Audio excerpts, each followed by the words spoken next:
Assalamualaikum warahmatullahi wabarakatuh. Alhamdulillah. Wassalatu wassalamu ala rasulillah wa ala alihi wa ashabihi wa man walah ma ba'du. Alhamdulillah. Kembali Allah subhanahu wa ta'ala memberikan kesempatan kepada saya untuk hadir.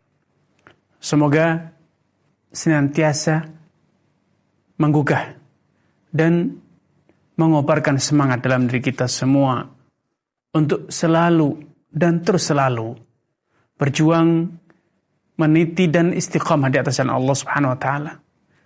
Bukan hanya berjuang untuk mendapatkan kesejahteraan materi di dunia, tetapi juga menggapai kesejahteraan rohani dunia hingga akhirat. Kaum muslimin dimanapun Anda berada. Adapun malu menutup aurat, apa kata orang berjilbab nanti dicibirkan orang? Katanya seperti kadal Arab, kolot. Apa katanya orang nanti kalau saya tampil dengan berjenggot? Dikata-kata oleh orang dengan katanya seperti bandot dan seterusnya. Apa kata orang kalau saya meninggikan pakaian sehingga tidak melebihi mata kaki? Katanya seperti kebanjiran. Dicibirkan oleh orang.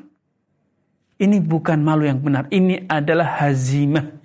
Ini adalah lunturnya jati diri. Ini adalah kekalahan mental. Ini adalah penjajahan psikologi.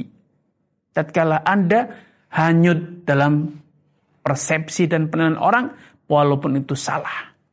Orang yang mulia adalah orang yang selalu berpegang teguh dengan prinsip hidupnya. Dan prinsip hidup kita tentunya adalah ajaran Allah Subhanahu wa taala, Al-Qur'an dan As-Sunnah. Sehingga seorang muslim malu bila ketahuan tidak menjalankan tuntunan syariat. Malu bila melanggar aturan syariat, itulah yang betul-betul layak untuk kita malu.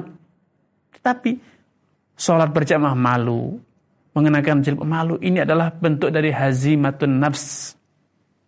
Penjajahan ideologi, penjajahan psikologi, inilah bentuk lunturnya jati diri.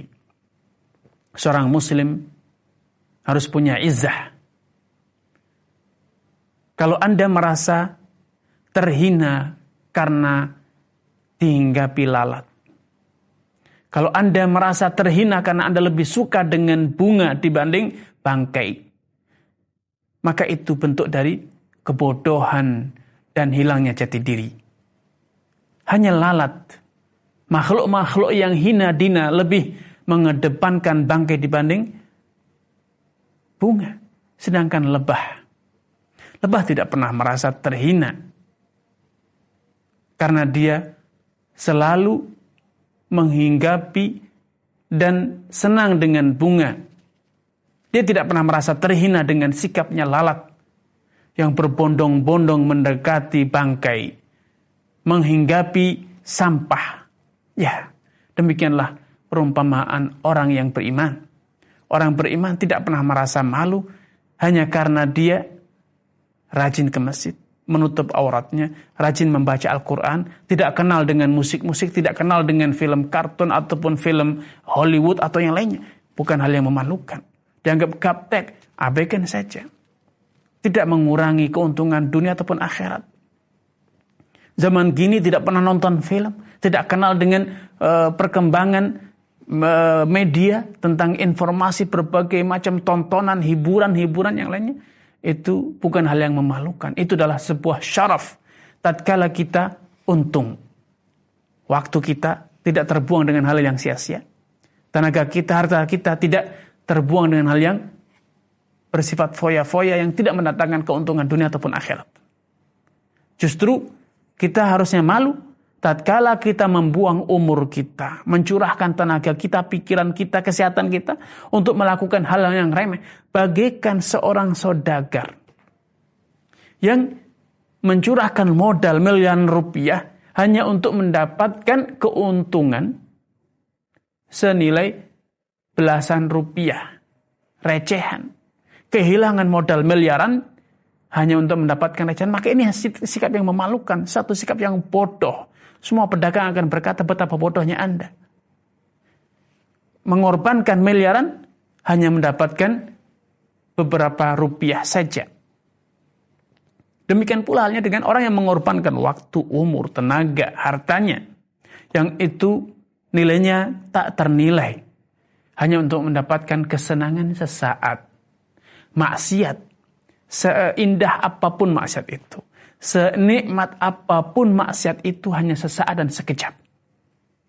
Tetapi deritanya berkepanjangan dunia hingga akhirat. Itu adalah kebodohan yang seharusnya kita malu. Ya, kita malu dalam kepada diri kita sendiri, kepada Allah Subhanahu wa taala yang telah memberi kita kenikmatan semuanya itu. Karena itu ikhwatul iman. Salah satu dampak besar dari perbuatan dosa adalah terkikisnya rasa malu, bahkan hingga hilangnya rasa malu dari kita, sehingga seperti kata Nabi, idza lam tastahi fasna ma syi'ta. Bila engkau telah kehilangan rasa malu, maka tidak akan ada lagi aturan syariat, tidak akan lagi ada undang-undang, tidak akan ada lagi budaya yang bisa menghentikan Anda dari memperturutkan hawa nafsu Anda. Hanya ada satu panutan Anda, yaitu hawa nafsu iyattabi'una illa dhanna wa ma tahwal anfus. Tidak ada yang mereka ikuti, tidak ada yang mereka perturutkan kecuali kebodohan dan hawa nafsu mereka. Karena itu orang yang semacam ini disebut dengan ahlul ahwa, para pemuja hawa nafsu. Wallahu ta'ala a'lam. Semoga Allah SWT melindungi kita dari sikap-sikap yang mencerminkan akan minimnya rasa malu, dan semoga Allah SWT menumbuh suburkan dalam diri kita sikap malu yang benar. Assalamualaikum warahmatullahi wabarakatuh.